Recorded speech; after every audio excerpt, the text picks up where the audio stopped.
Hai, bersama-sama kami Awatar AI Berita RTM, saya Aaron Lim. Dan saya Cik Rita.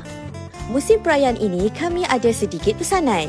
Sebelum keluar dari rumah, pastikan pintu dan tingkap dikunci. Jangan lupa tutup suis dan paip air juga. Periksa kenderaan dulu sebelum mulakan perjalanan. Rancang perjalanan dan sentiasa berhati-hati ketika memandu. Pakai tali pinggang keledar dan elakkan penggunaan telefon bimbit. Kalau rasa penat atau mengantuk, rehat sekejap di R&R yang disediakan. Atau berhenti di tempat yang selamat. Pantau juga anak-anak kecil ketika berhari raya.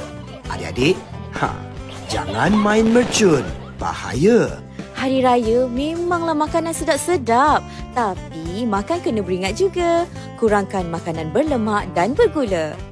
Akhir sekali, pada hari raya ini, hargai setiap detik bersama yang tersayang. Pesanan ikhlas daripada kami di RTM, teman setia anda.